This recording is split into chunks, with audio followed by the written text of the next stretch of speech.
Welcome, everybody, in the Buddhist Center.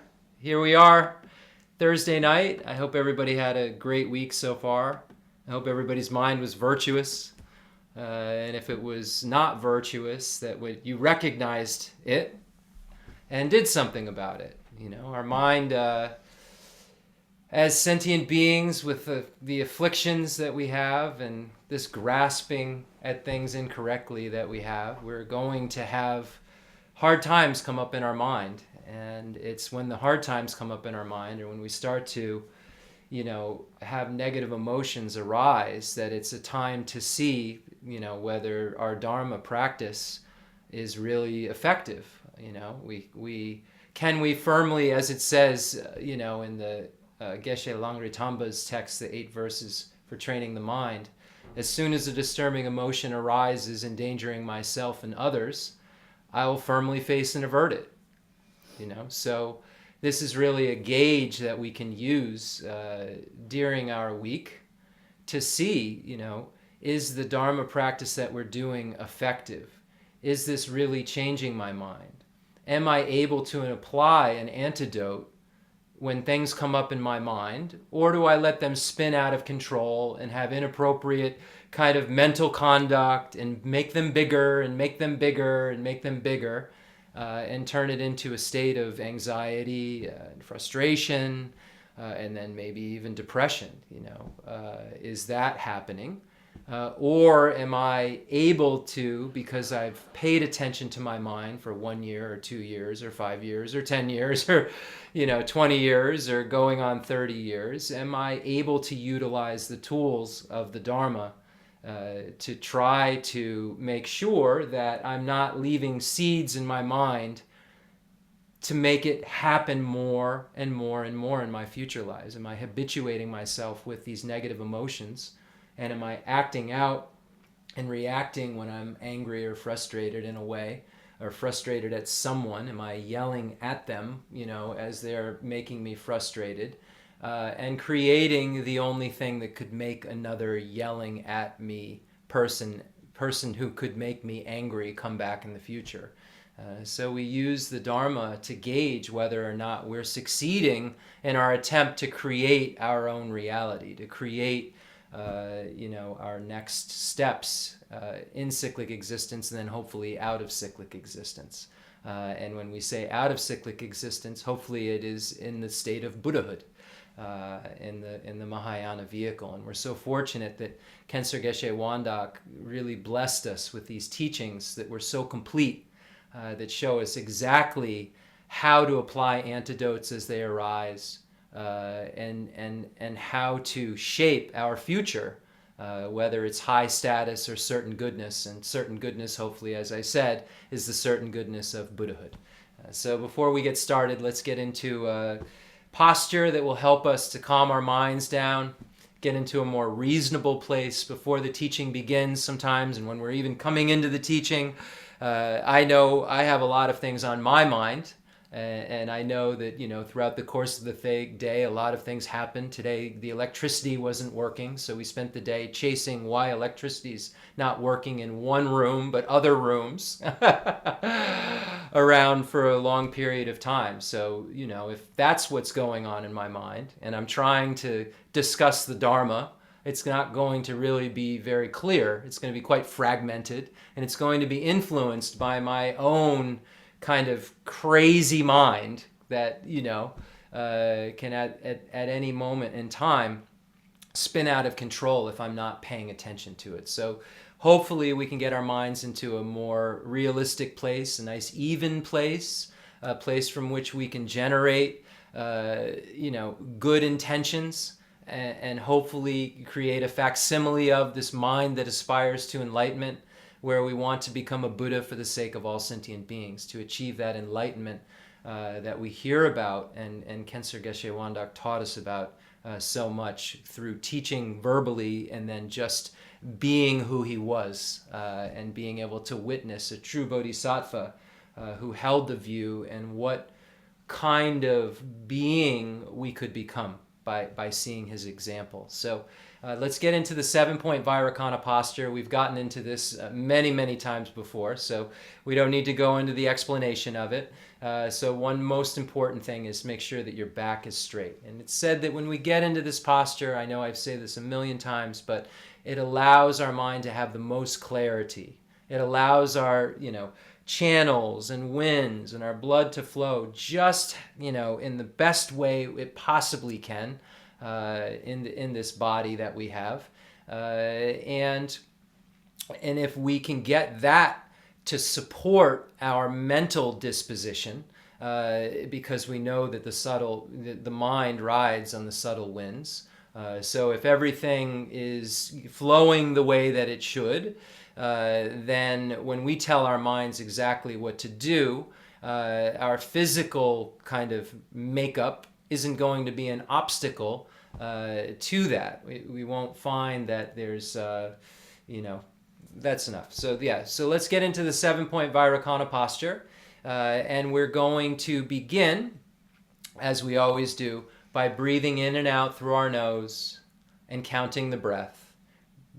Taking the breath all the way to the top, filling our lungs and our diaphragm, gently turning it around and exhaling and counting 1. So we'll be doing those cycles of breath, and then we're going to add an additional focal object of the front generation form of Buddha Shakyamuni, about an arm length away, size of our thumb, about eye height, and we're going to be doing this all with our mind. We're not trying to hallucinate something with our eyes.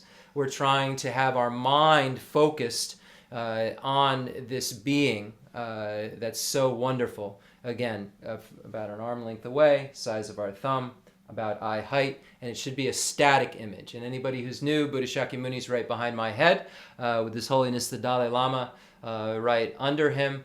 And this is a form. If you have other forms of Buddha Shakyamuni that you normally meditate on, or other deities you normally meditate on for your front generation practice or for your object of observation when you're trying to get calm abiding, go ahead and do that. And if just adding that front generation becomes too much, or the front form of Buddha Shakyamuni in front of you, then just focus on the breathing in and out and the counting. So we'll start with that, and we'll go from there.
We're so fortunate to have this human basis with the 8 leisures. We know who Buddha Shakyamuni is. We're able to focus on such a holy being who's abandoned all negativities and only has excellent qualities. We will achieve the same state that Buddha Shakyamuni has achieved by removing the afflictive obstructions and the obstructions to omniscience, the cognitive obscurations. Our mind can mature into this very pure state. The defilements within our mind are adventitious. They are not the nature of our mind. Our mind is in the nature of clear light and unsullied. We have this beautiful, beautiful potential. We have this Buddha nature, the proliferating potential this developmental Buddha nature and this natural Buddha nature, which is the emptiness of the mind, that is the same emptiness of the mind that the Buddha possesses. And it's because our mind is empty of intrinsic existence, it can mature. We're so fortunate to have this potential, to never have to suffer again, to be able to achieve the state of the most reliable guide in the universe and be able to help every single sentient being. Buddha Shakyamuni has been so kind to teach us all of these stages necessary. We've heard of the teachings shared in common with beings of small capacity, the teachings shared in common with beings of medium capacity, and the teachings for beings of great capacity. So we know how to achieve high status and certain goodness. We know how to achieve the certain goodness that was presented in the teachings shared in common with beings of medium capacity, that show us how to achieve an abiding nirvana by removing the afflictive obstructions, by getting rid of that ignorance that grasps at the I and phenomena as being truly established. We're so fortunate to know the stages that it will take of the 3 highest higher trainings to be able to achieve that state. We're so fortunate to know how to achieve the highest state of Buddhahood by not only removing the afflictive obstructions, but the obstructions to omniscience, by relying upon wisdom that's conjoined with renunciation and bodhicitta. This beautiful mind that wants to free every single sentient being from the state of suffering that we want to be free from. We can achieve all of our aims and all of sentient beings' names.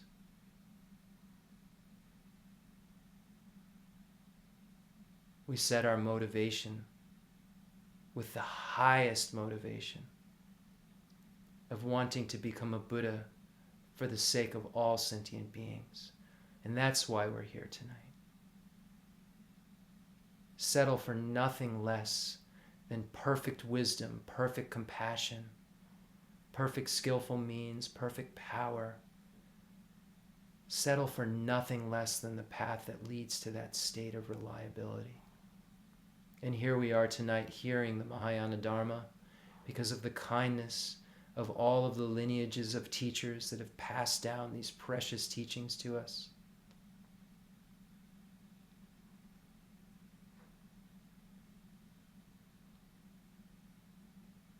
Now imagine that Buddha Shakyamuni is no longer in a static form, is now animated, is so full of happiness, so full of bliss, so proud of what we're doing, so happy to see that we're doing something about our suffering, and then we can join him and other Buddhas, male and female, in freeing all sentient beings from the ocean of cyclic existence.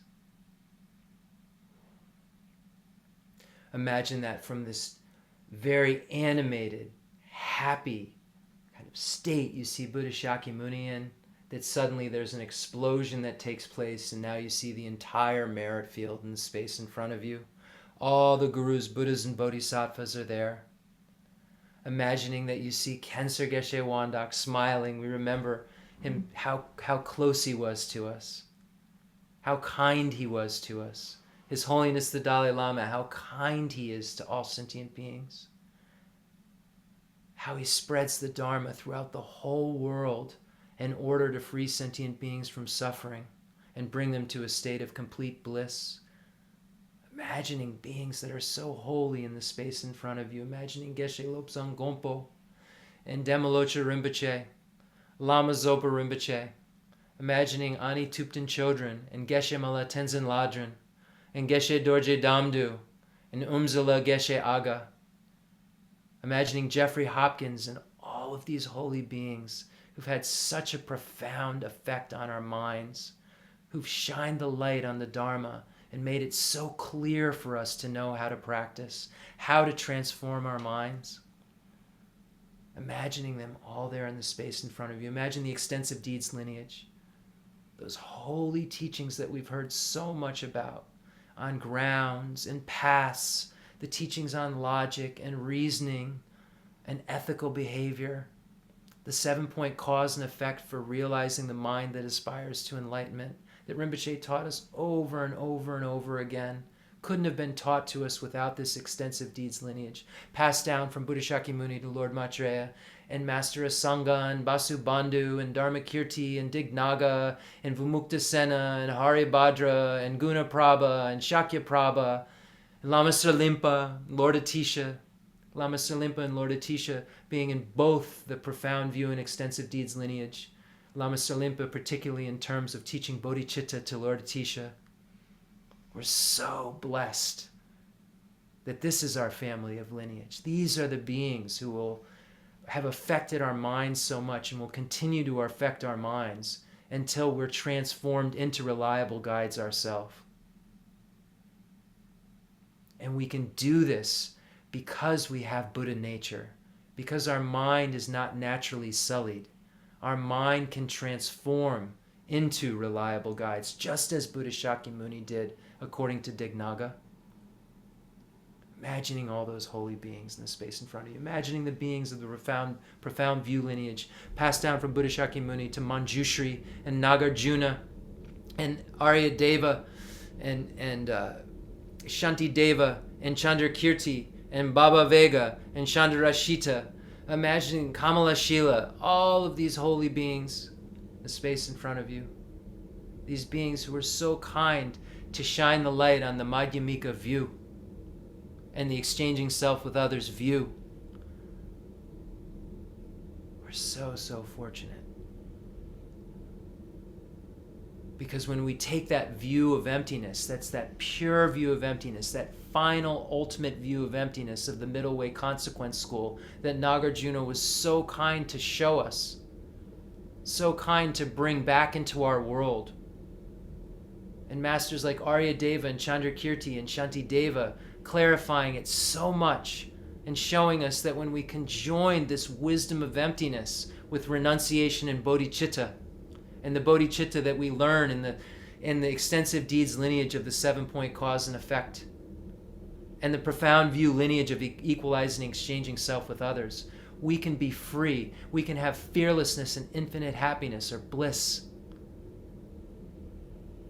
Settle for nothing less, because we have teachers who've taught us exactly how to do this. And imagine them all in the space in front of you. And again, Lama Tsongkhapa and Atisha. Imagine the lineage of practicing blessings, with Vajradhara right there, passed down Saraha, and Matripa, and Tilopa, and Naropa, Marpa, Milarepa, all those beings right there, Gampopa. So fortunate to have heard teachings from all of these beings, just saturating our minds. Maybe we don't know each of these names, but believe me, you really are connected to these beings. These teachings have been passed down all the way to Khyentse Geshe Wandak, His Holiness the Dalai Lama, and these other teachers, and just been handed to us so gently in whatever capacity we could accept them in. They were so kind. Imagining Drone Tompa that Lord Atisha found, that lay disciple that he knew was there in Tibet, was said that he would find, who he passed the Lamrim lineage down to. Imagining the 3 Kadampa lineages, all the holy beings of Nyingma, Sakya, Kaju, and Galupa, Padmasambhava, Sakya Pandita, the Karmapa, Lama Tsongkhapa, Kirtubje, and Jelsubje. Imagining Janja Rupi Dorje, Goncha Jimmy Wambo, Jaman Sheba, Basu Chuji Jetson. We're very connected to all of these beings.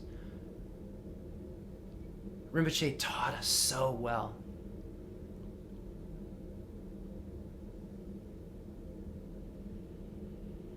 Imagine the highest yoga tantra deities, yogic tantra deities, performance tantra deities, action tantra deities, 35 Buddhas, all the Dharma protectors. Imagining the small scope protector, Vaishravana, medium scope protector, Dhammapala, and the great scope protector, Mahakala. And Palden Lama, who Rinpoche said was our protector deity, who is the wrathful emanation of Tara. Rinpoche gave us so many white Tara initiations. We're so fortunate. Gave us Chen Rezig initiations. We received Manjushri initiations.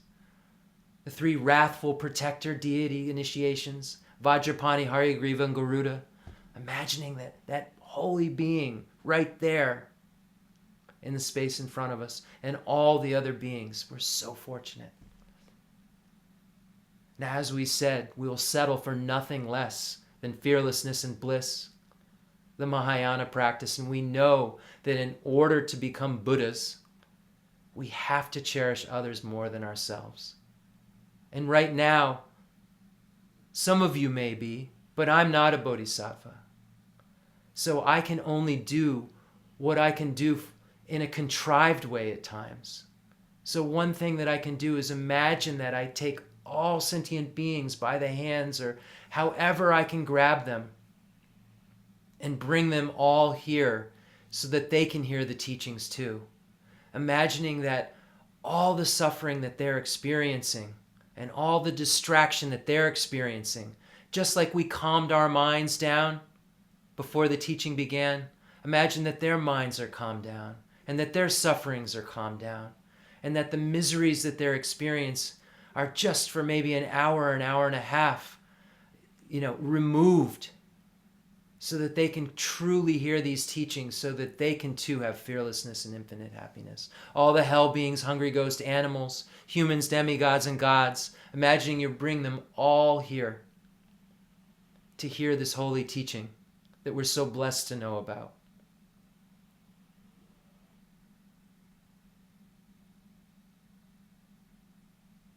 We say to ourselves, may I become a Buddha for the sake of all sentient beings. And we imagine that the sound is ringing out and all sentient beings are saying this together. And all sentient beings are recognizing that they are empty of inherent existence. Their sayings are empty of inherent existence. Who they're saying it to is empty of inherent existence. The objects of their compassion, of our compassion, are empty of inherent existence. Imagine that all sentient beings understand this and generate love and compassion for one another, recognizing each other's suffering, impermanence, and emptiness.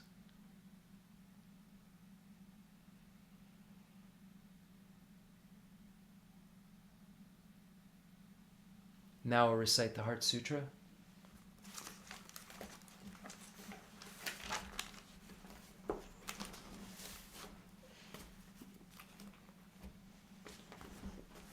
Can you give me a prayer book? Thank you. The Sutra of the Heart of Transcendent Knowledge. Thus have I heard, once the Blessed One was dwelling in Rajagriha at Vulture Peak Mountain, together with a great gathering of the Sangha of monks and a great gathering of the Sangha of Bodhisattvas. At that time, the Blessed One entered the samadhi that expresses the Dharma called profound illumination, and at the same time, noble Avalokiteshvara, the Bodhisattva Mahasattva, while practicing the profound Prajnaparamita, saw in this way. He saw the 5 skandhas to be empty of nature. Then, through the power of the Buddha, Venerable Shariputra said to noble Avalokiteshvara, the Bodhisattva Mahasattva, how should a son or daughter of noble family train who wishes to practice the profound Prajnaparamita? Addressed in this way, noble Avalokiteshvara, the Bodhisattva Mahasattva, said to Venerable Shariputra, O Shariputra, son or daughter of noble family who wishes to practice the profound Prajnaparamita should see in this way, seeing the 5 skandhas to be empty of nature. Form is emptiness, emptiness also is form, emptiness is no other than form, form is no other than emptiness. In the same way, feeling, perception, formation, and consciousness are emptiness. Thus, Shariputra, all dharmas are emptiness. There are no characteristics, there is no birth and no cessation, there is no impurity and no purity, there is no decrease and no increase. Therefore, Shariputra, in emptiness there is no form, no feeling, no perception, no formation, no consciousness, no eye, no ear, no nose, no tongue, no body, no mind, no appearance, no sound, no smell, no taste, no touch, no dharmas, no I dhatu up to no mind dhatu, no dhatu of dharmas, no mind consciousness dhatu, no ignorance, no end of ignorance up to old age and death, no end of old age and death, no suffering, no origin of suffering, no cessation of suffering, no path, no wisdom, no attainment, and no non-attainment. Therefore, Shariputra, since the Bodhisattvas have no attainment, they abide by means of Prajnaparamita. Since there is no obscuration of mind, there is no fear. They transcend falsity and attain complete nirvana. all the Buddhas of the 3 times by means of Prajaparamita fully awaken to unsurpassable, true, complete enlightenment. Therefore, the great mantra of Prajaparamita, the mantra of great insight, the unsurpassed mantra, the unequal mantra, the mantra that calms all suffering should be known as truth since there is no deception. The Prajaparamita mantra is said in this way. Deyata Om Gate Gate Paragate Parasangati Bodhi Soha. Thus, Shariputra, the Bodhisattva Mahasattva, should train in the profound Prajaparamita. And the Blessed One arose from that samadhi and praised noble Avalokiteshvara, the Bodhisattva Mahasattva, saying, Good, good, O son of noble family. Thus it is, O son of noble family. Thus it is. One should practice the profound Prajaparamita just as you have taught, and all the Tathagatas will rejoice. When the Blessed One had said this, Venerable Shariputra and noble Avalokiteshvara, the Bodhisattva Mahasattva, that whole assembly in the world with its gods, humans, asuras, and Gandharvas rejoiced and praised the words of the Blessed One. Ngala jumbe nejo damba ne nguje duju ngai dudo jendru babo lama yibu shenzi nezung gandro zola shatzelo aga samara te shandara samara ebe.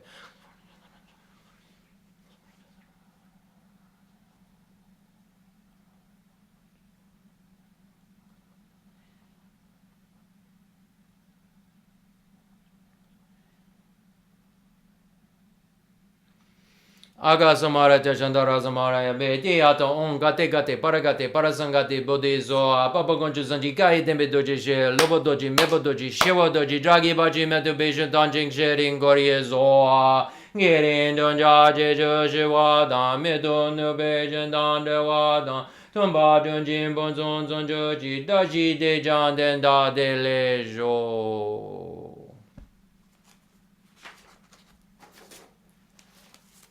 Now we'll make a mandala offering.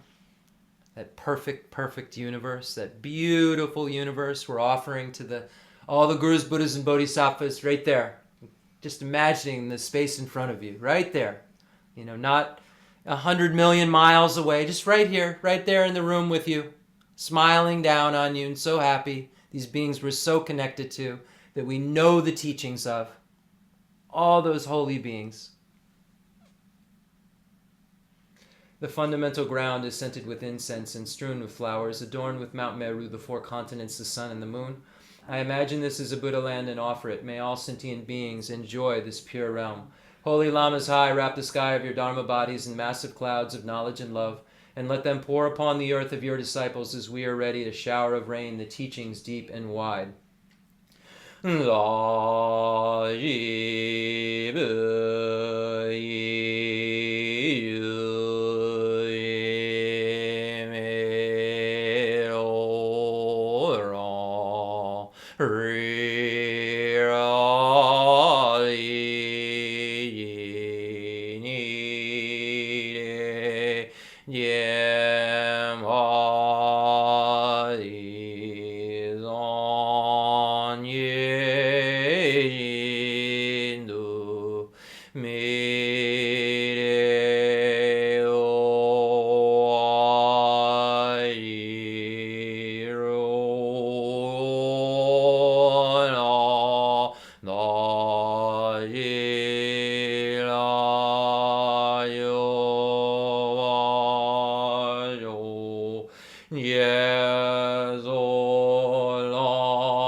I send forth this jeweled mandala to you, precious Guru.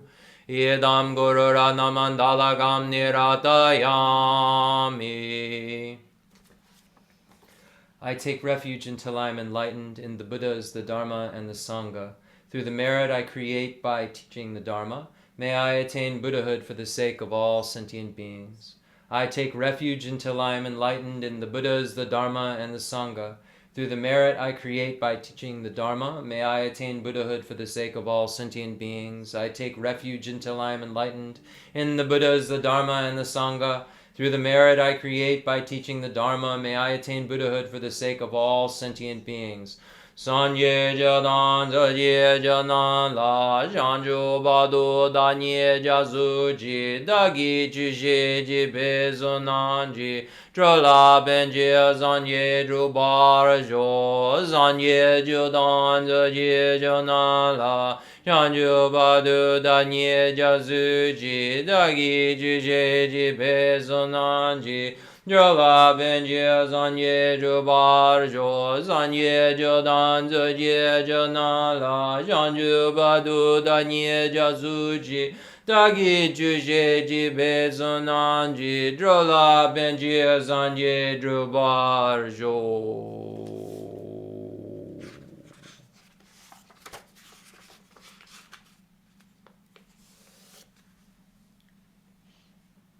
I prostrate to the mothers of the hearers, the Bodhisattvas and the Buddhas, which through the knowledge of all leads hearers seeking pacification to complete peace, which through the knowledge of paths causes those helping migrators to achieve the aims of the world, and through the possession of which helps subduers expound a variety of teachings. The one who is transformed into the reliable guide, motivated by altruism to benefit sentient beings, the teacher, Sugata, and protector, to you, I make prostrations. The one who has eliminated the web of conceptualizations and is endowed with the divine bodies of the vast and the profound, who eternally shines forth the forever noble light rays, to you, the Buddha, I make prostrations. Profound, peaceful, elaboration-free, clear light and non-composite, such is the nectar-like Dharma I've discovered. Finding no one to fathom this teaching, in silence I will retire to the woods. All composite things are impermanent. All contaminated things are in the nature of suffering. All phenomena are the nature of emptiness and selflessness. Transcending sorrow is peace. The Buddha does not wash the negativities of beings, nor does he remove their miseries by his hands. His spiritual realizations are not transferred to them. It is by teaching the truth of suchness that beings are liberated. The Guru is the Buddha, the Guru is the Dharma, likewise the Guru is the Sangha. The Guru is the source of everything wholesome. I go for refuge to the Guru. If you are attached to this life, you are not a spiritual practitioner. If you are attached to samsara, you have no renunciation. If you are attached to your own self-interest, there is no bodhicitta. If there is grasping, you do not have the view. May this teaching be heard and understood in the language of all sentient beings, as it says in the prayer of noble conduct. So good to see all of you. I was reflecting at the beginning of the teaching on the fact that this is the final week of Rinpoche's life a year ago. And I have to say that, Rinpoche really gave some very, very stark final teachings to us. And, when we talk about the first noble truth, the truth of suffering, and we look at the sufferings of birth, aging, sickness, and death, and separating from the pleasant and meeting with the unpleasant, not getting what you want, and the suffering of the appropriated aggregates, I see those final teachings he gave me in such a physical form and showed me exactly what that meant. Showed me, one, that all composite things are impermanent. And that if I continue to grasp at phenomena as being truly established, of having some intrinsic nature, objective reality, that I would have to see more of this over and over and over again. I saw, the suffering of aging right before my eyes. In the worst way. The person I wanted to never ever age, never ever ever have to get older. Rinpoche was always, the same age in my mind, that I picked him, when I picked him up, he was so stable from a practitioner standpoint, he just always seemed like the same age to me. Even though 25 years went by, Rinpoche just always seemed like, the same age, And as his health declined more and more and more, I got to experience sickness in its true form with someone that I loved so much and cared about so much, and there was nothing I could do to stop it. I tried everything that I possibly could to learn everything I possibly could to try to make someone live forever and not be sicker and sicker and sicker. But there was nothing that could be done. So this teaching had to be given to me. This teaching was so clearly given. And then finally, having to see Rinpoche pass away. Lord, right in front of us. See, hear the last pulse. And Rinpoche gave his final teaching. And I had no freedom at that moment. I had no way to stop it. There was nothing I could do. I had to separate from the pleasant. I was meeting with unpleasant. I was not getting what I wanted. And why? Because I have the appropriated aggregates, that eighth suffering of the eight sufferings. I have a mental and physical body that has to go through this mind that has to relate to the world in this way. That everything I care about is going to be ripped from my hands. But I also learned something else, was that there was a sense of peace and nobility and love and compassion and a worry for me that was going on. I remember when Rinpoche said months before he passed, and I didn't get the clue because I thought that this wasn't, I knew this was real. I'd been taught it for years, but I'd never tasted it in such a vulgar way. But what I also saw was this peace that said, well, right in the last few months, I'm sorry I got off track, Rinpoche said to me, all of my teachers passed. And it hurt. Ninji, he said. And I just thought he was telling me a story about his teachers passing. But he was telling me, this is going to really, really hurt. But look in my eyes and see it's not hurting me. And that was such a profound thing. Could I have that nobility if I was that sick and I was suffering that, what seemed to be that badly from a physical perspective? Could I have a look of peace in my eyes and be caring about someone else more than myself at that moment? All the way right up to the end. In the most chaotic moments in the hospital. I mean, we were there a week, In the most chaotic moments, doctors, nurses, just chaos going on. Rinpoche just looking at me with a sense of peace and in practice. Telling me I'm going to pass away this day. After we got all this good news, 5 minutes later, he says, no, it's not good news. I'm going to pass away today. And he wasn't kidding. He was on a breathing machine within a couple of hours of that. But the look in his eye was that everything was okay for him, and he was worried about me. And that's what we're trying to achieve. That's what putting others' needs before your own looks like in real life. We can read about it in a book. But birth, aging, sickness, and death, separating from the pleasant, meeting with the unpleasant, not getting what you want, and the suffering of the appropriated aggregates is something that is just an empirical truth. It's just obvious. And we don't look at it. We don't want to look at it. We don't want to believe it. But Rinpoche was so kind to draw me in for that and give me that final teaching and give us that final teaching, and then have his last pulse 2 minutes before he would normally teach on Sundays. For all of those years he taught. Just that final teaching was so clear. And as Venerable Rabina Corton said, and I'll never forget it, back in the late 90s, I was at a teaching and she said, Dharma isn't all flowers and leprechauns and rainbows. It's about tasting your own vomit. And I know what that meant. I know what that means.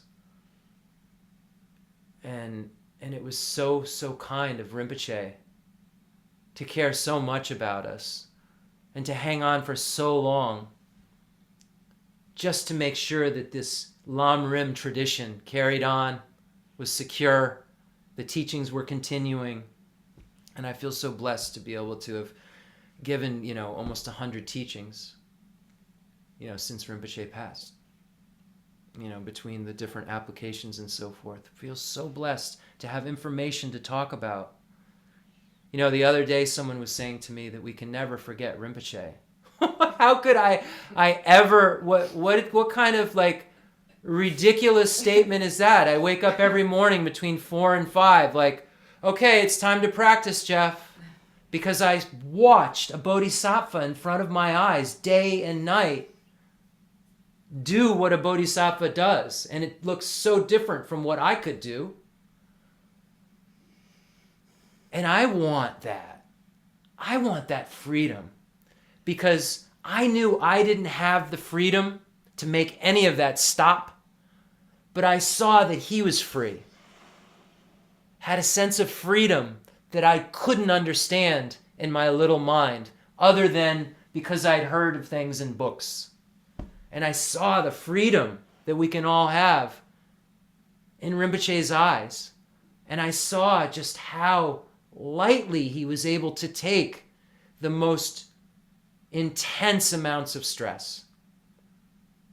And how when he was in just high levels amount of what would be normal physical suffering to everyone else, he was still finding it more important to do his practice than complain. And he never, ever was complaining about anything. And he was willing to answer questions right to the end. When he could still talk, he was willing to answer my questions. And to see, before, the months that were even leading up to Rinpoche passing, and, he's getting sicker and sicker and sicker. And he had the offerings you all had given him, and, people around, the country had given him over the years in this box. And I'd always say, maybe we should give some of these offerings, because he wasn't going to use it, out.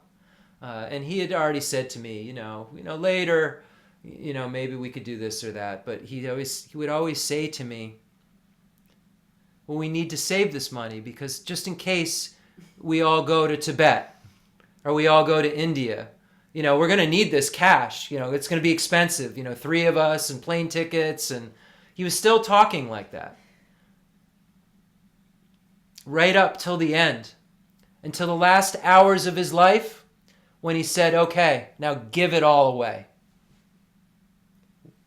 Friends can't help. Money and possessions can't help. The only thing that can help is Dharma. Wow. The teaching he gave me and gave us to show us in reality, death will come. Nothing can stop it. The only thing that can help is Dharma.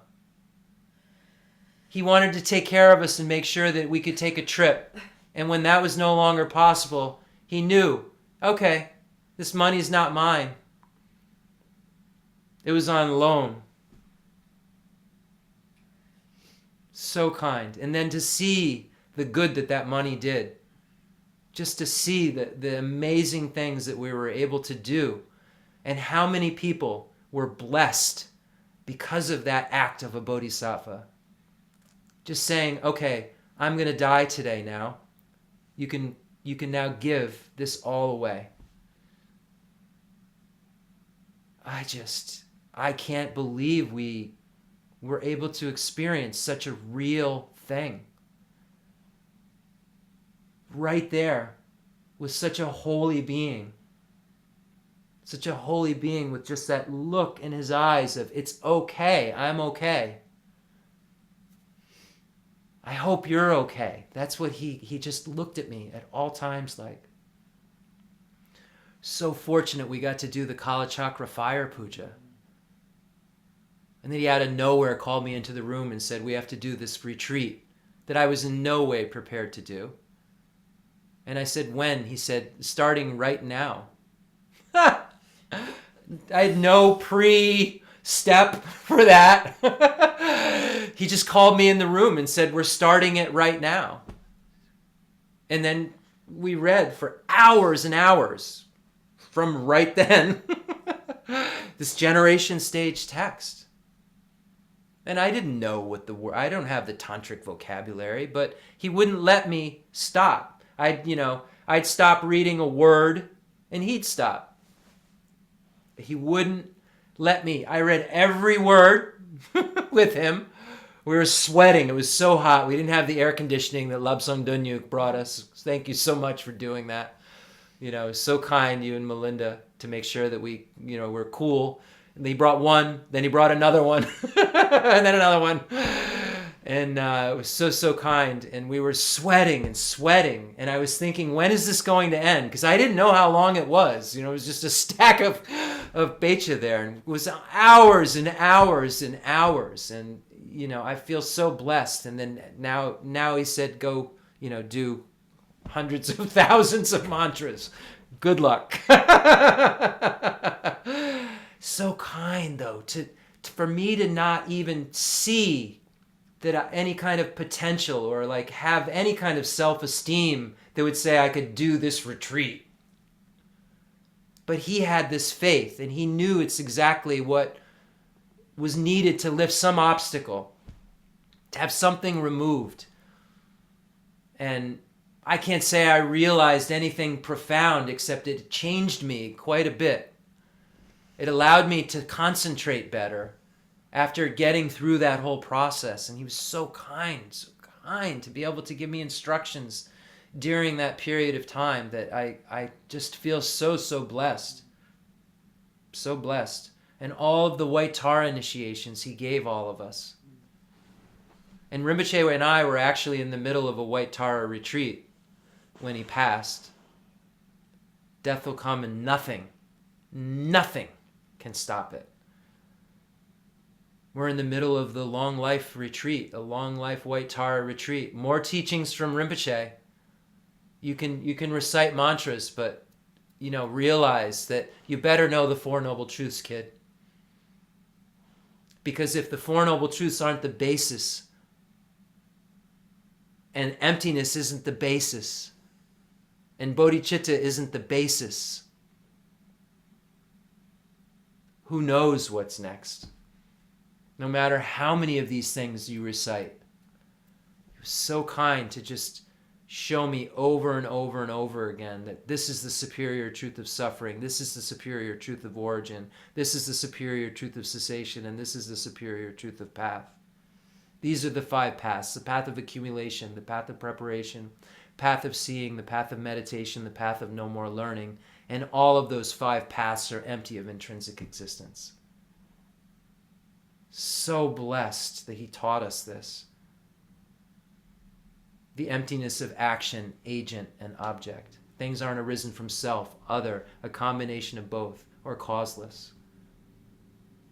Over and over and over, he said that things are just a collection of parts that serve as a basis of designation that we nominally designate as this or that. They have no inherent existence from their own side. They come into the power through your naming it.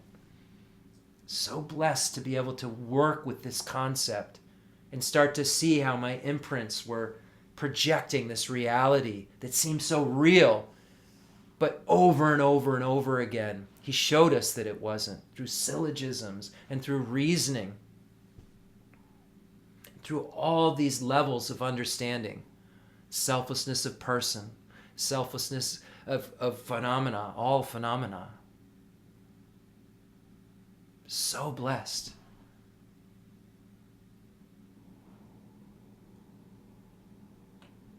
And then, some of the final things he said was for me to continue teaching the Lam Rim.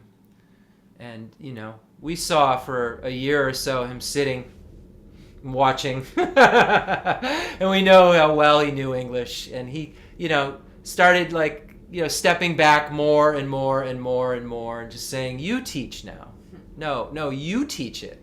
No, don't you want to say more, Rinpoche? Don't you want to say something else? And then after the teaching, I'd say, people want to hear from you. You're here still. And he said, why? You're going to say the same thing. You teach.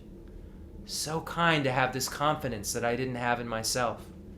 That I always felt like I was sitting next to a giant.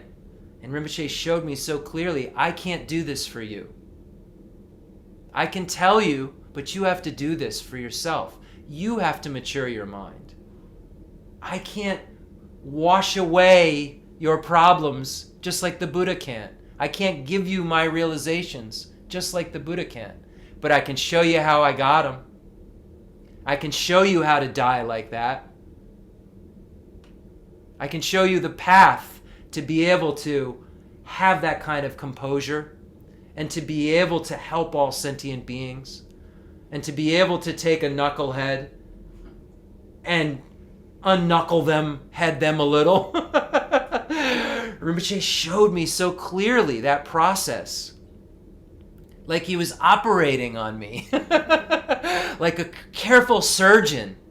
Giving me this medicine here, giving me this medicine here. And I was taking it, luckily. Reluctantly at times. But always going, yeah, I know. I better do this.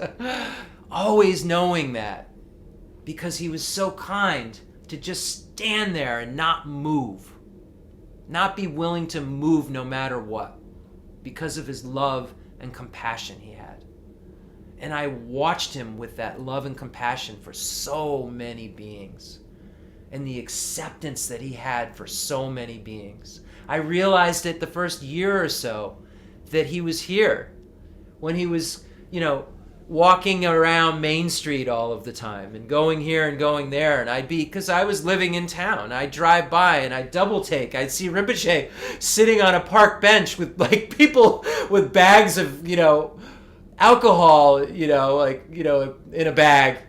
And sometimes I'd pull over and I'd say, Rinpoche, everything, good, because I was concerned. And he'd say, oh, this is my friend. He'd know their names, and they'd say, oh, and he'd be walking on the street past the soup kitchen, and everybody would say, oh, Rinpoche!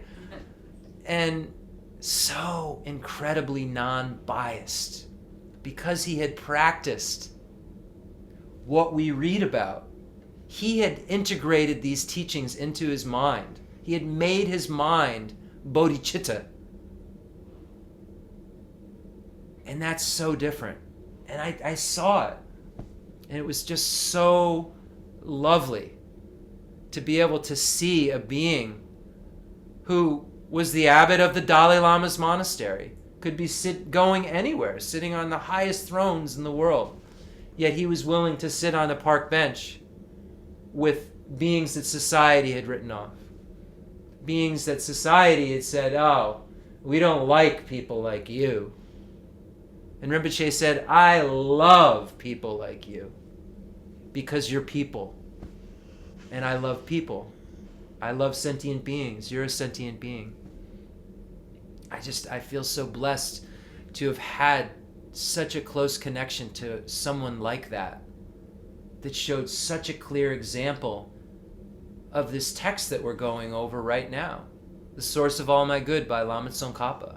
Seeing those stanzas embodied made it so real for me, and make it every morning that I get up and I first, think of Rinpoche first. I make prostrations. It's the first thing I do when I get up, come downstairs, I make prostrations. And, it's to the Guru, who's inseparable from the Yidam, from the deity, from Tara, from all those deities. The Guru is so kind. Buddha Shakyamuni, we say, is so kind, but we didn't meet Shakyamuni. We met Khenser Geshe Wandak. We meet His Holiness the Dalai Lama, Geshe Gompo, Geshe Dorje Damdu, Umzala Geshe Aga, Geshe Mala Tenzin Ladran, Thupchen Chodron, Jeffrey Hopkins. We meet them. They're here being so kind to us right here. Kinder than Buddha Shakyamuni in so many ways. And we've had that experience. And, I just wanted to share that tonight because we're moving closer to March 6th. And we have the event on March 6th where we'll all get together and we'll read the King of Prayers, the prayer of noble conduct. Rinpoche loved that prayer so much.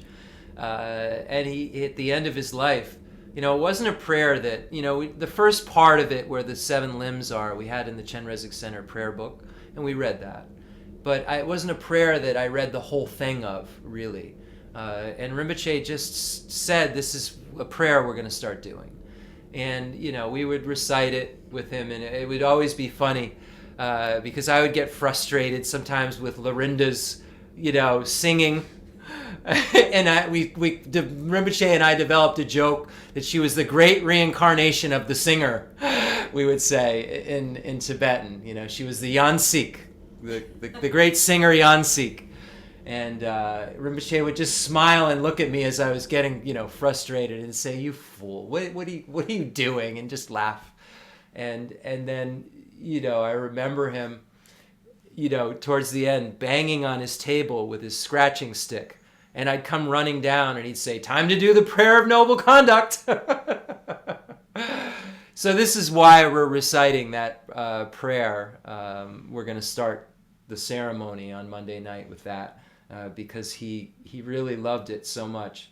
And I said to him, "What's your favorite prayer?" And he said, "So many." I said, "Well, what are some of them?" He said, "Prayer of noble conduct." And there's some other things, like Heart Sutra and so forth. But yeah, we're really fortunate to have had such a qualified teacher. Not only qualified in terms of intellectual qualifications, but qualified in terms of renunciation and bodhicitta. He had truly, thrown this life, samsara, away and put others' needs before his own. In a nutshell. I mean, he really had. It was so clear. And the profound view of emptiness, I mean, all the greatest scholars concurred that he had that. Just so fortunate. So let's get started. Not to get off track. That's the same track, though, we're always on. We have to see that the foundation of all good qualities is the Lama. So when we look at the source of all my good, we begin with the teacher. So when we look at Pabunka Rinpoche's commentary on this, we see there's 4 categories. So let's just look at what those 4 categories are, just so we remember what the source of all my good or the foundation of all good qualities is really presenting. First, the first category is the very root of the path is the teacher and how to serve him or her, take on and serve him or her properly. And then the next category is what do you do once you have a teacher? What's the story? Okay, you have a teacher. What do you do? And then a request so that you can attain all the favorable conditions for succeeding in the path and stop all the circumstances that might prevent you from doing so. And then finally, a prayer that in all your future lives you may be taken under the care of a Lama so to gain the strength to reach the final end of the various levels and paths. Imagine. So we know in this life, hold on.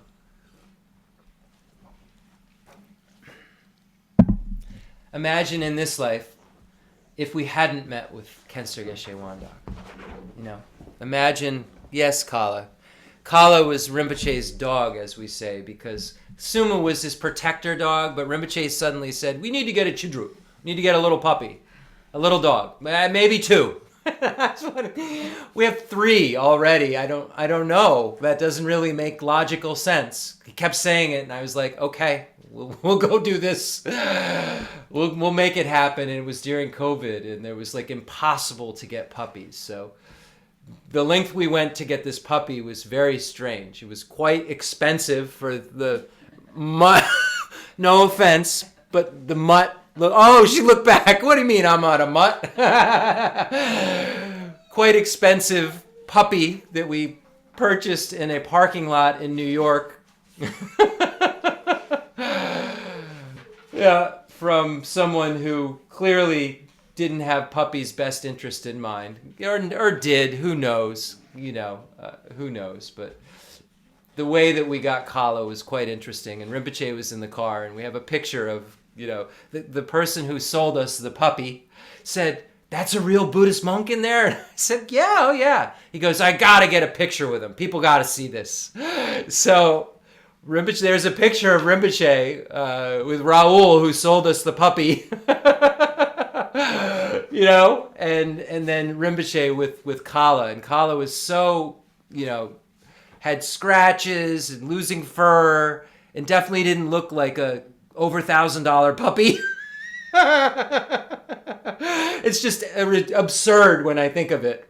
And she was like 5.5 weeks, maybe, like so small, like so not ready to be, taken away from the mother. But a lot of the pit bull puppies are and turn out fine, or as fine as that. And it was just, it's really, there's so many stories that just make me smile. And she's like, of all the dogs, the most has 13 personalities. And she's very interesting dog, and feels very much like a teaching at all times. She's the most loving dog, but also the most frustrating dog.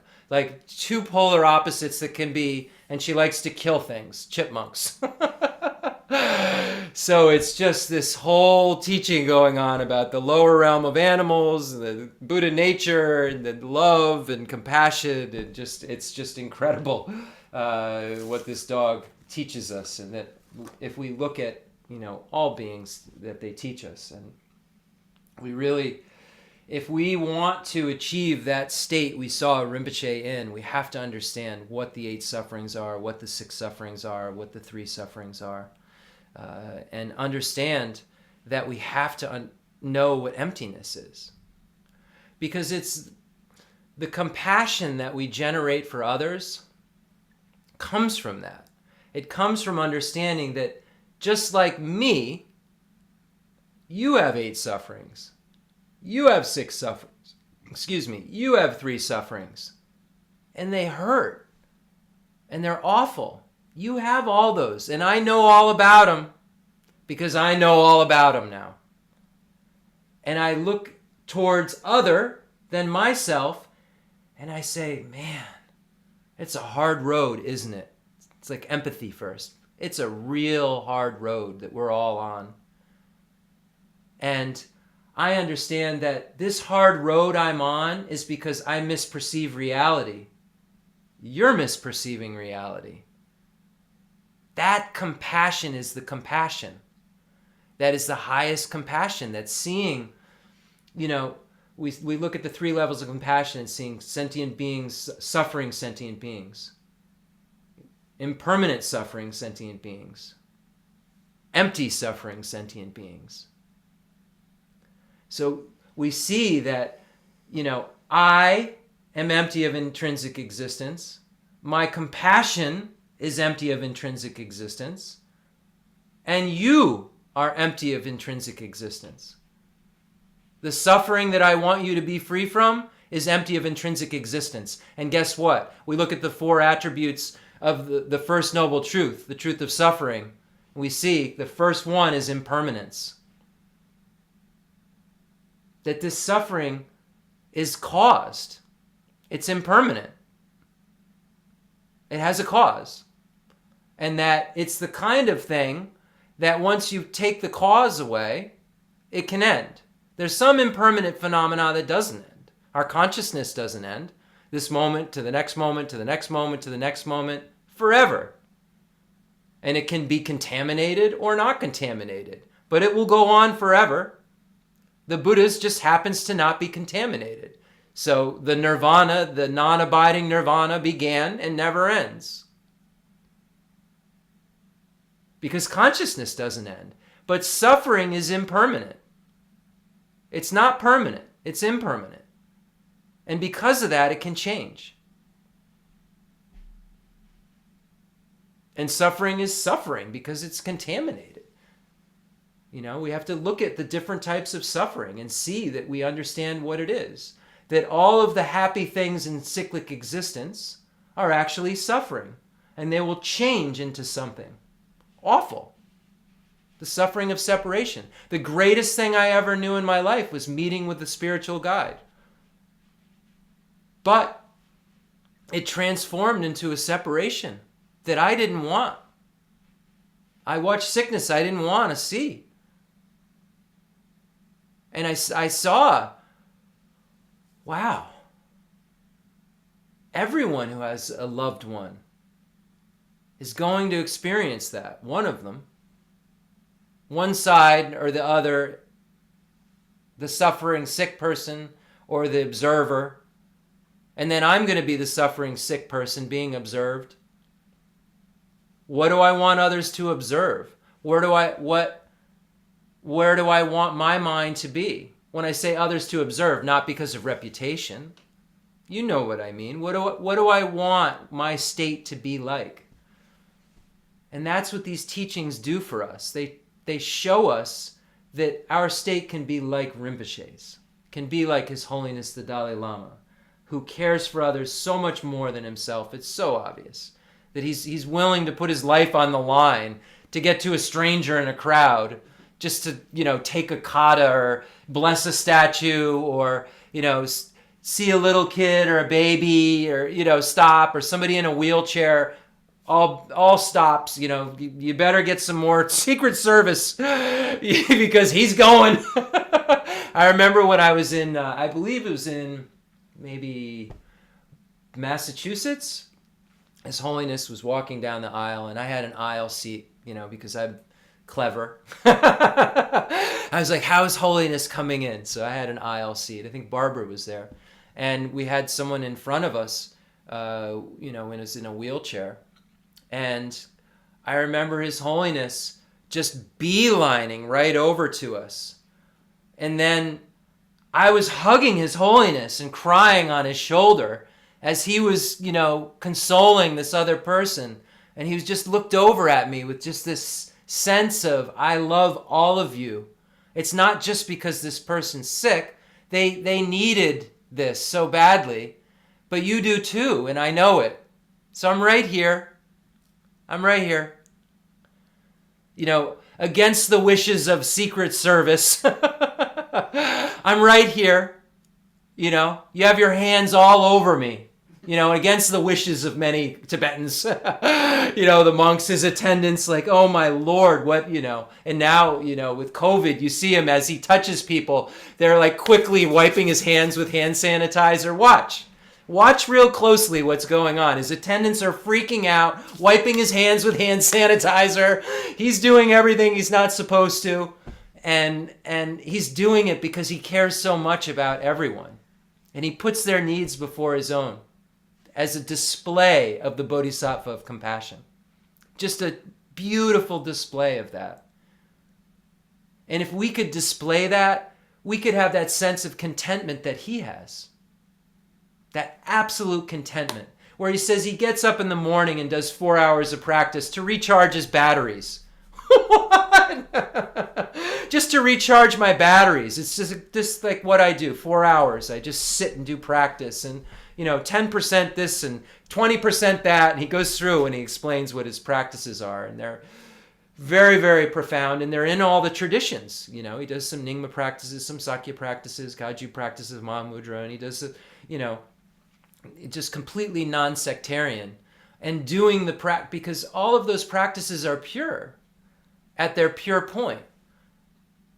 Every lineage, can have incorrect explanation, but every lineage's teaching is pure because it allows you to see the clear light mind and to see have this union of the subjective and objective clear light. That's the goal. While you're a bodhisattva, do it. If you have bodhicitta while you do it, it'll be ultimate bodhicitta when you see emptiness, and you'll be able to transform and get rid of the afflictive obstructions and the obstructions to omniscience. So, the source of all my good is my kind Lama, my Lord. Okay, see what I mean? Bless me first to see that taking myself to him in the proper way is the very root of the path, and grant me then to serve and follow him with all my strength and reverence.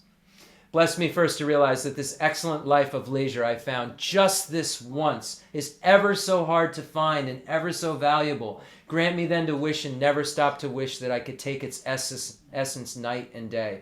Rinpoche taught this so many times. It's so hard to achieve because you need to have excellent ethics, a practice of the rest of the 6 perfections, and have made stainless prayers.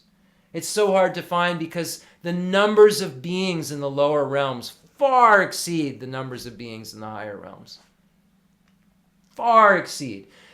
Beings, for the most part, are involved in the ignoble. Therefore, most ordinary beings go to the lower realms, Aryadeva says. I believe Aryadeva. So hard to find. And they give the example of the tortoise popping its head out of the ocean sometimes they say 100 years, sometimes 1,000 years. It depends the quote. And sometimes nowadays they're saying a donut floating on the ocean. And sometimes they say a yolk, like a yolk. So you're imagining, this turtle coming up the ocean so big. It's not a pond we're thinking of. Not like a little pond with the ocean. And there's one turtle and there's one donut. This is the example that's being given. It's not a little example. It's like all ocean, every 100 or 1,000 years, whatever, one turtle, one donut, and it just happens that they collide and the turtle pops its head through the donut or the yolk, Imagine, how rare that is. And Rinpoche told us that so many times. And why is it so valuable? Because we can achieve what we saw Rinpoche have. Each one of us. It's not an achievement that's so ungettable. It's not something we can't achieve. We just have to put in the work. We have to do the practice. We have to have the ripening paths and the liberating paths. The ripening paths of renunciation and bodhicitta, and purification, accumulation, and the liberating paths of the wisdom realizing emptiness. We just have to know what that is, and over and over again, saturate our mind with that wisdom and compassion, the union of method and wisdom. We were taught so clearly how to do it. My body and the life in it are fleeting as the bubbles in the sea froth of a wave. Just think about a bubble. Pop, pop, pop. Death will come and nothing can stop it. We don't know when. Nothing can help us but Dharma. Bless me first thus to recall the death that will destroy me soon. We can't live more than 100 years. None of us will be here. None of us. No matter how, if there's someone on TikTok, if you're 15, people don't really live, what is, I don't know the max age. I think with someone 120, I don't know what the max age is right now, but in 100 years, for the most part, no one I'm talking to will be alive. No one. Death will destroy me soon. Think about beginningless time. It's a long time. Beginningless time. The dinosaurs seem like, beginningless time to me. But that's not beginningless time. That's like a blip in the radar ago. So this little amount of time we have it's like this. I see it now. As time goes by. How is it possible all this time went by? How is it possible 25 years with Rinpoche went by? How is it possible I'm going to be 51 years old? How is it possible? How is that real? Wasn't I just like singing on stage? Wasn't I just in shop class building an entertainment center?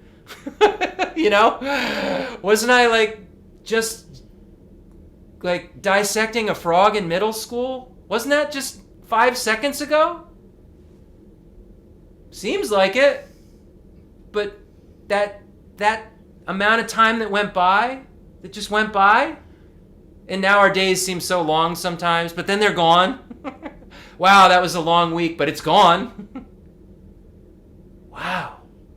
it just seems like a second's passed. I can remember, about riding a BMX bike like a second ago and making jumps, in 3rd grade, like it was a second ago. But it wasn't a second ago in regular time. We talk about it, to someone young and they'd say, wow, you're old. That's a long time you've been around. Seems like a second ago I was riding a BMX bike. And help me find sure knowledge that after I've died, the things I've done, the white or black, and what those deeds will bring to me follow always close behind, as certain as my shadow. What do I get to bring with me? The deeds I did and what they bring. Virtue brings happiness, non-virtue brings suffering. That's what I bring with me. So what should I do now? Should I accumulate non-virtue or should I accumulate virtue? What do I want? Do I want happiness? What illusion do I want to create? What illusion-like existence until I'm a Buddha do I want to create? Stop the slightest wrongs of the many wrongs we do and try to carry out instead each and every good of the many that we may, because it's only logical. Bless me to receive all that's wrong with the seemingly good things of this life. I can never get enough of them. They cannot be trusted. They are the door to every pain I have. Grant me then to strive instead for the happiness of freedom. This life, birth, aging, sickness, and death, separating with the pleasant, meeting with the unpleasant, not getting what you want, suffering of the aggregate, suffering of suffering, suffering of change, pervasive compounded suffering. All the good things are the door to every pain I have. All the things in cyclic existence I think make me so happy are a door into pain. That's what this is talking about. We have to understand the Four Noble Truths to have any idea how to practice bodhicitta. Real bodhicitta, not the biased bodhicitta, the kind of bodhicitta. I'm a good person, bodhicitta. No, the one that really understands why none of this works. Doesn't work for me, doesn't work for you. I'm misperceiving reality, so it's all happening. You're misperceiving reality, so it's all happening. Without that clear understanding, it's just not possible to generate these minds that we're talking about. Grant that these pure thoughts may lead me to be watchful and to recall what I should be doing. The Four Noble Truths, the truth of suffering makes me recall what I should be doing. The truth of origin tells me what I need to do, what I need to get rid of. Truth of cessation says, well, you can. And the truth of path tells me exactly how to do it. What should I be doing? I should be working at the highest higher training in ethics, concentration, and wisdom, and then combining it with, grant me to give the greatest care to make the vows of morality the essence of my practice. They are the root of Buddhist teachings. We know that we need the highest higher training in ethics, concentration, and wisdom to be able to get out of pain, to get out of lack of freedom, because lack of freedom is misery, the Buddha said. And that anything in cyclic existence is misery because at a minimum you have pervasive compounded suffering and you will be thrust again into another state within cyclic existence. So once you know all of that, then you can say, I've slipped and fallen into the sea of this suffering life. Bless me to see that every living being, every one my own mother, has fallen into. Grant me then to practice the wish for itself, to take on myself the task of freeing them all. It builds up in terms of practice. It makes it possible for us to then say, oh, I would be equally willing to benefit all sentient beings because since beginningless time,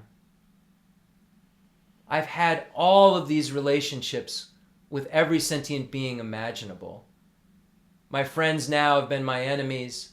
My enemies now might become my friends. People I don't know who are strangers could become my friend, could become my enemy. And maybe someone I call a stranger was taking care of me in my most horrific state when I was so vulnerable in a previous life. And now they're a stranger to me. So it doesn't make sense to divide these beings up into categories of I would be willing to help you, I wouldn't be willing to help you. I'm really not willing to help you. When this is so childish, when we start to meditate on beginningless lives. So we have to get to this point before we can recognize sentient beings as our mother and our father and our brother and our loved one, as Asanga says. We have all of these relationships of care and love that we've experienced. People who've taken care of us when we were vulnerable and needed care. We don't just say mother. Rinpoche always said, it's just not mother, it's also father, brother, sister. Any relationship you've had where you felt cared for, every sentient being's been like that to you. But first you have to say, I would be equally willing.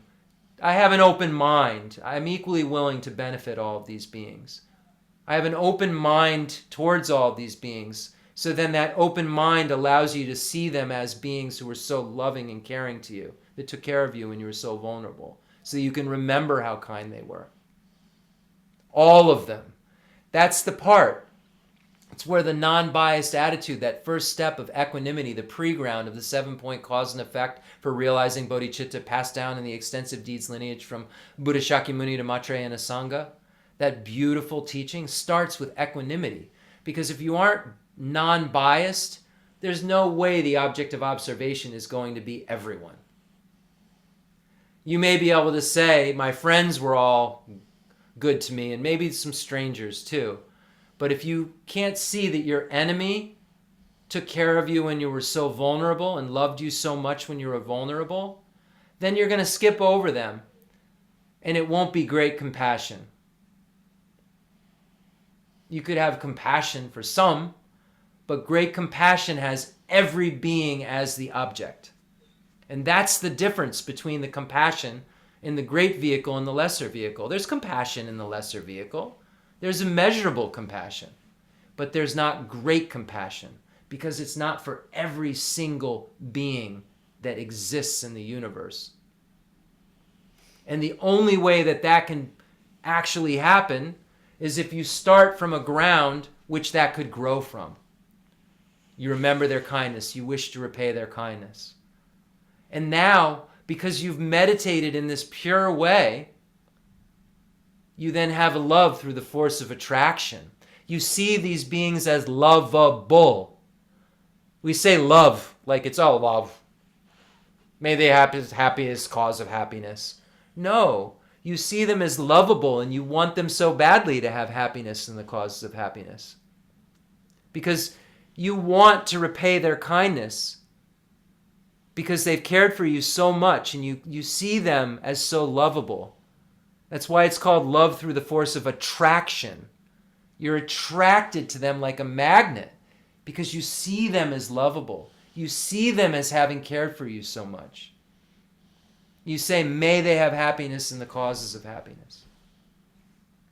And then you say, may they be free from suffering and the causes of suffering. You can't bear. It says that in Geshe Lobsang Gyatso, the previous dialectic school teacher, when you look at non-harm, you look at what that means. It's in the nature of compassion. That there's this disturbed state in your mind about them having to suffer. You love them so much. Think about someone you love so much suffering. I think about Rinpoche.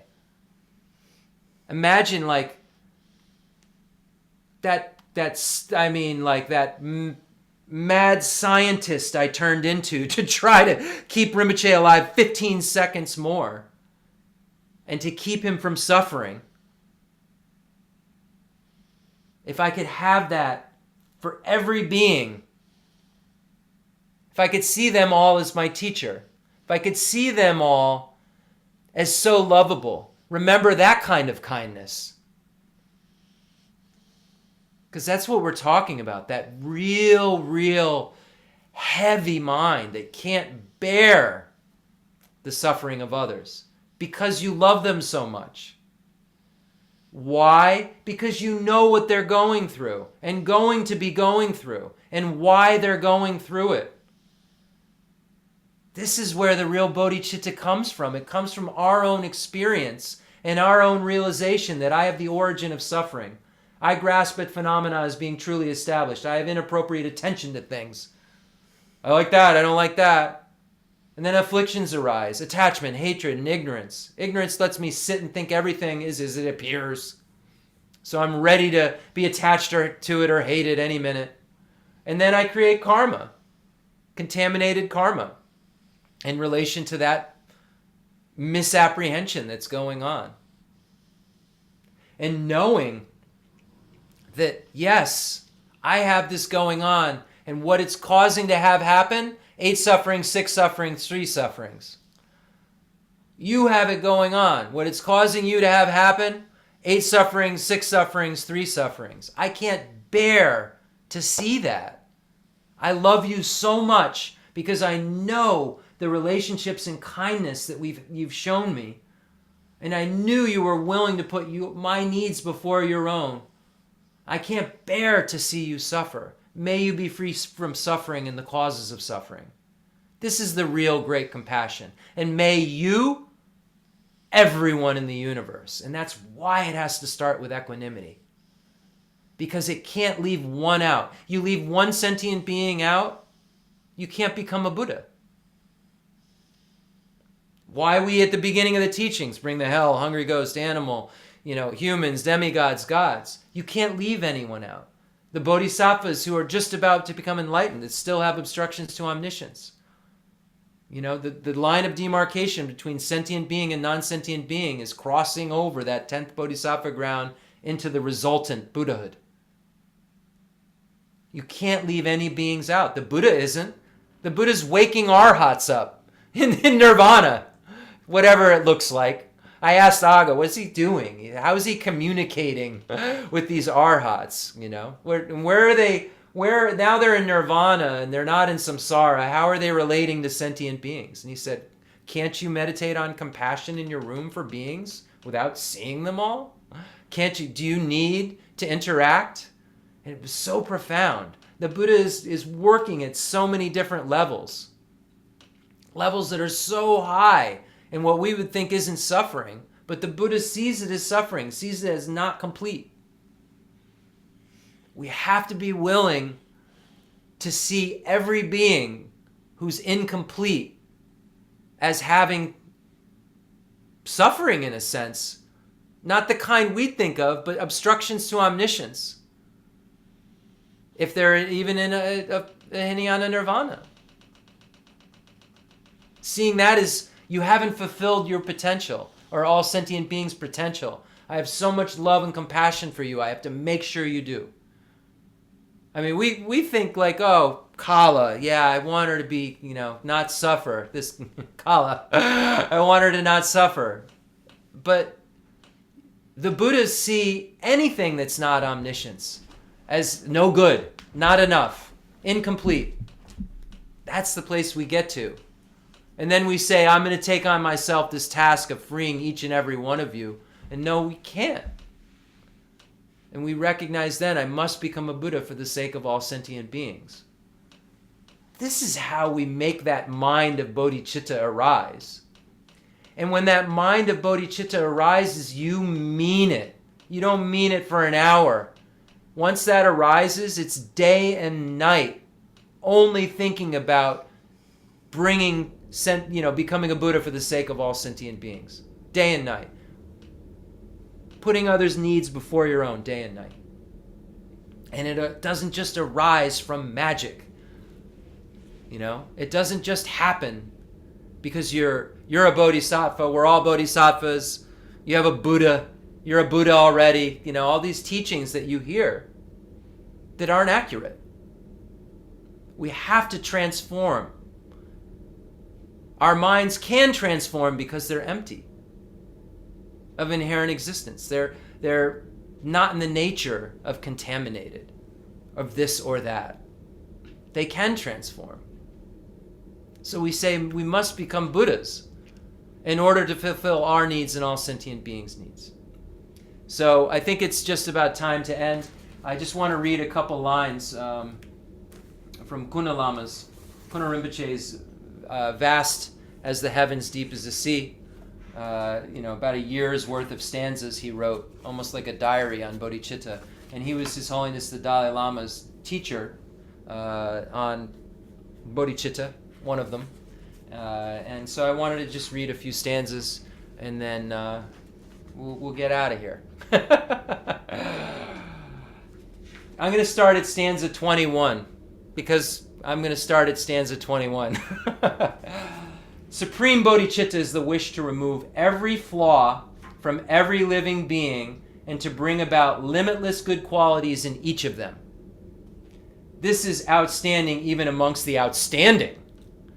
So when we think of removing suffering, or we think about, bringing sentient beings, we're not thinking of it always in this grand way. To remove every flaw possible, to bring them to a state, to become a Buddha so that we can bring every single being to a state of perfect wisdom, perfect compassion, perfect power, and perfect skillful means. If one wants to benefit everyone, one needs bodhicitta. If one wants to befriend everyone, one needs bodhicitta. If one wants to gain the confidence of all, one needs bodhicitta. If one wants to be everyone's spiritual friend, one needs bodhicitta. Those who wish to help living beings considered out of a feeling of love, what would be of benefit to them? And they saw it was just this supreme bodhicitta. The moon with its cooling beams eliminates pain. The sun, the jewel of the sky, dispel the darkness. They cannot be compared to the bodhicitta that eradicates defilement. Bodhicitta is the moon of the mind. Bodhicitta is the sun of the mind. Bodhicitta is the jewel of the mind. Bodhicitta is the nectar of the mind. If you want to help yourself, produce excellent bodhicitta. If you want to help others, produce excellent bodhicitta. If you want to serve the doctrine, produce bodhicitta. If you want the path to bliss, produce bodhicitta. Bodhicitta, which causes incomparable enlightenment to be obtained, is water since it washes the stains of non-virtue, is a hand since it gathers virtue, is a whip since it urges one to the holy Dharma. The 100 light-rayed bodhicitta sun does not cause the 100-petal lotus to open, does not cause the white water lily to close, does not cause the marsh to dry. From now until the heart of enlightenment, I pray to the Guru Triple Gem to have such an aspiration as may I not be separated from bodhicitta, and to be blessed to make such a prayer. A tired traveler sweltering from the heat is happy to find the leafy green shade of a tree. A wanderer worn out of traveling the paths of existence is happy when precious bodhicitta grows. The precious gem of bodhicitta does not discriminate between rich and poor, does not discriminate between wise and foolish. It benefits equally the high and the low. Just as I was saying about Rinpoche, sitting on that park bench, befriending those that society had discarded, but also befriending His Holiness the Dalai Lama, befriending the highest, beings, of wealth there were, I remember he was Richard Gere riding on the back of our golf cart. And Rinpoche, oh, you're Richard Gere. Hi, Richard Gere. He knew who he was, obviously. And just having such a good time with him. And then also being willing to sit with those who the society had discarded. And having no difference in love, compassion for them. Just seeing it so equally. Bodhicitta, the seed of a Buddha, causes one to engage in beneficial thought and practice without discriminating the 6 kinds of wandering beings, place, time, or occasion, no matter who they are, in cyclic existence. For raising your spirits when you are down, for removing arrogance when you are flush, nothing in the world compares with the non-deceiving friend that is bodhicitta. However many examples there are for its benefit, though they may capture certain modes of meditation, they cannot bear comparison with a portion of amazing bodhicitta even in a dream. Like gold that does not fluctuate, relative to prosperity and poverty, the supreme taste of bodhicitta puts even ambrosia to shame. The supreme thing to know is bodhicitta. The supreme thing to learn is bodhicitta. The supreme thing to practice is bodhicitta. The supreme thing to meditate on is bodhicitta. As a river to the sea, as the sea to the clouds, as clouds to the land, so does bodhicitta beautify this world. A jewel mine, a wish-fulfilling cow, a bench to stop and rest for those who tread the path. More excellent than the finest medicine, bodhicitta is claimed supreme. If you wish to proceed easily to the level of the knowledge of all modes of meditation, what other method is there if you do not rely upon the bodhicitta of the victor's children? Just so incredible. And one last thing from Goncha Jimmy Wambo's Precious Garland of Tenets.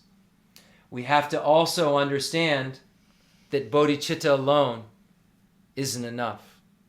As I said before, we have to have the liberating path of emptiness that mixes with the ripening path of bodhicitta.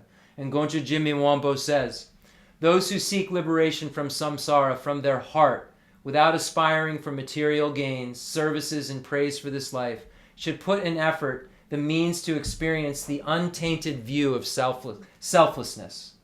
In the absence of the profound view of selflessness, one cannot eliminate suffering from its root.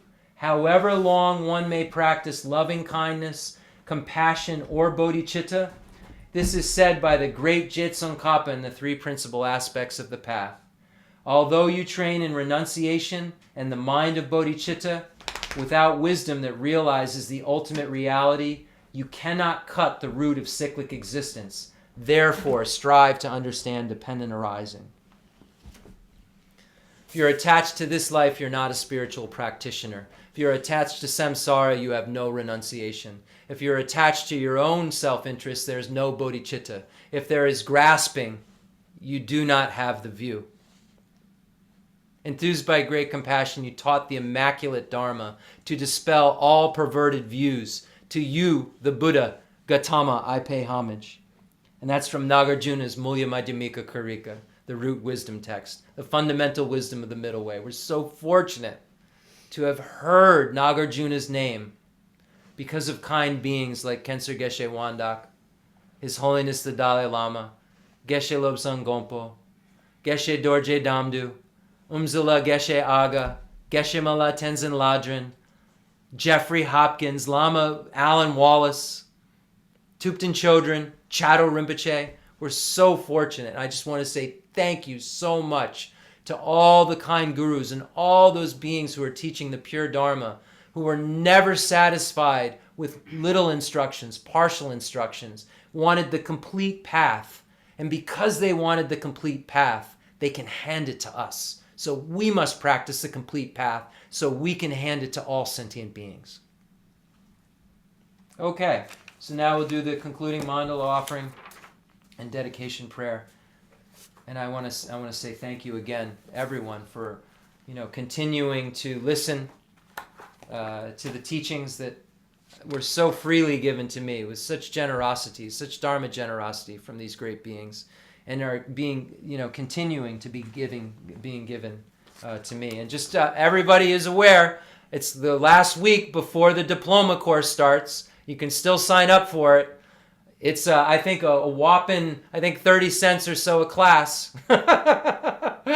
It's over a year and a half long, or a year or so long, and I think it's a total, of $70 for, a year and a half of teachings from Geshe Dorje Damdu through the Tibet House. So anyone who's interested, who hasn't signed up already, no pressure or anything, but you can just get in contact with me. I can send you the link, and it's very, very reasonable in terms of what you get out of it, and it's going to be 2 classes a week, and I think they're going to be at 7:30 in the morning, maybe on Sunday mornings and Wednesdays.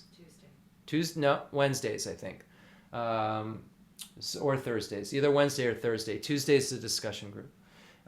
There's a discussion group too, but yeah, it's I think 3 hours of class a week or so, and then a discussion group if you choose to partake in it. But I really encourage you all to take this. Don't hear diploma course and worry like it's diploma. It's just called that. And you'll get maybe paper, but it's really to try to heighten your practice. And Geshe Dorje Damdu is one of the most skilled teachers in the world right now. He teaches in English. He speaks English very, very well. And I really just encourage you to sign up for it. It's called the Nalanda Diploma Course through the Tibet House in New Delhi, India. And I'll send it to you. I see you. Wanting the information. I'll send it to you right after. And I've sent it to others. And I think that I've seen some names on there I'm familiar with that have signed up already, because I can see, there's hundreds of people, but you can see everyone's names because you can email them, and it's a real interactive thing. There's a portal you go into, and you can ask each other questions, and it's really effective, really amazing. So I signed up for it too, even though I'm in the master's course. Lori signed up for it. So we're all taking it. And Lobsang Dunyu's Melinda inquired about it. So I think that we're gonna see a lot of people. I was saying, like, I almost wish, I was thinking of contacting them and saying, do you mind if I just, like, on Sundays replay your teaching instead of teaching? Because I feel that it's that valuable. Like, if I could say to you, where should you go? Come see me or come see Geshe Dorje Damdu. I'll send you right to Geshe Dorje Damdu. Not that I don't have something to offer, but he has so much to offer. And I really, really I'm inspired greatly by him. And it's just like Rinpoche gave me this beautiful cake, and now, there's like beautiful fondant being put on it and like little pearls, and I feel so fortunate. Not that it's changing my view, but it's making my view so much more enhanced, that, wow, thank you so much. And thank you to Geshe Mela Tenzin Ladrin, who from Jamyan Choling Nunnery, in the first graduating classes of Geshes for women, who was Rinpoche's student, who I contacted after Rinpoche died, and she said, now you no longer have Rinpoche, I'll tell you who you're going to study with.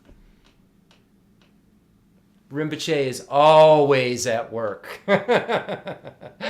Always so kind. I'm not overlooking the coincidences. The fundamental ground is scented with incense and strewn with flowers, adorned with Mount Meru, the 4 continents, the sun and the moon. I imagine this is a Buddha land and offer it. May all sentient beings enjoy this pure realm. I dedicate whatever virtues I have collected for the benefit of the teachings and of all sentient beings, in particular for the essential teachings of Venerable Losang to shine forever. I send forth this jeweled mandala to you, precious Guru. Any mistakes that I've made were my mistakes. They weren't mistakes of the lineage. I promise you that. So I apologize if I've made them, if I've misspoke. I apologize if that mistake went into your ear. May it be erased by the following mantra, imagining Bodhisattva. And we're going to do the 100-syllable mantra. And imagine that white light rays and nectar are purifying your body, red light rays and nectar are purifying your speech, and blue light rays and nectar are purifying your mind.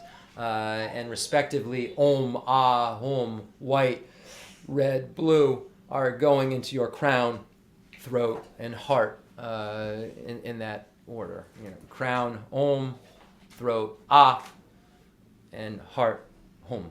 Red, white, red, and blue. Om benza sata samaya manubalaya benza sata zeno bajista dide me baba sudogaya me baba zubogaya me baba anurada me baba zavazidi me prayacha savakama sucha me kitam chuyan kuru hum ha ho bhagavan sava tata gata benza mame moka benza baba maha samaya sapa ahom ve.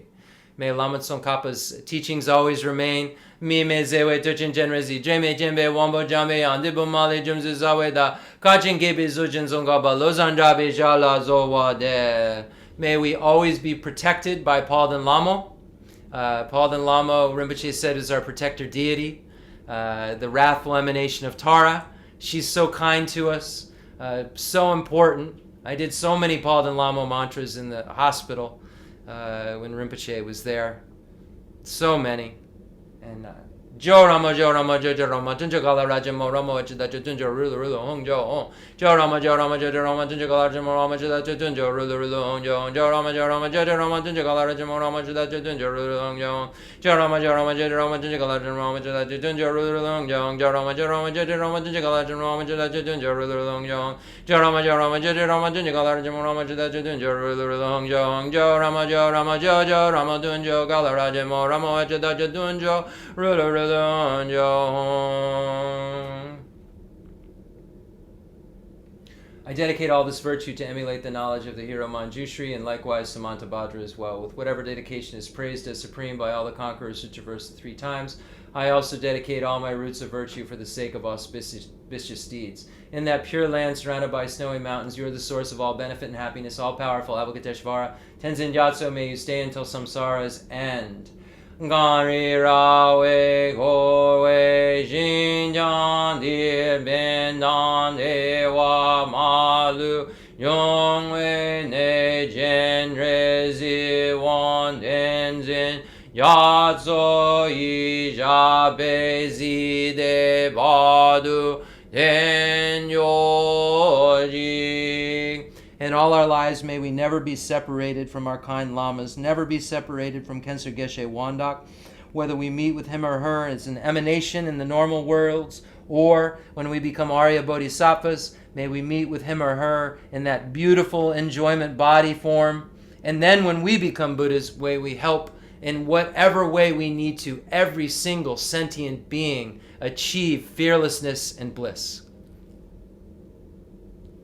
Thank you so much, everybody. I appreciate all of you. We'll see you on Sunday. And then don't forget, on Monday is the anniversary of Rinpoche's passing.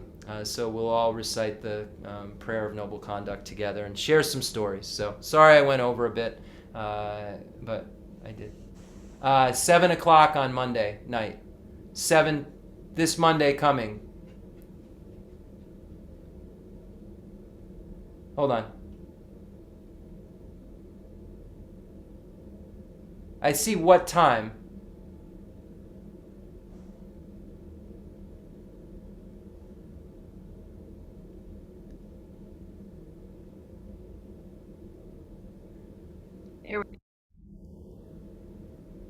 Yes, it's going to be on this Zoom link.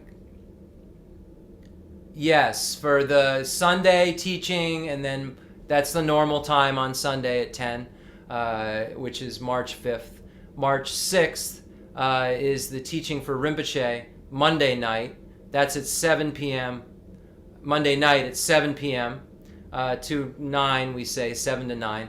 And it'll be on this same Zoom link. And a lot of you who we've sent emails to, just look in your spam folder because it went to junk spam because we sent it out in a big group. And everybody's been invited that knew Rinpoche that I know. We put the invite out to everybody, so hopefully we'll see you all there. And you can just contact me. If you have any questions, just get in touch with me. I'm easy to find. All right, thank you, everybody. Appreciate you. And I'll send you the stuff about the Geshe Damdu's diploma course.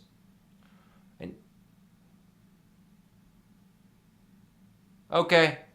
Good night.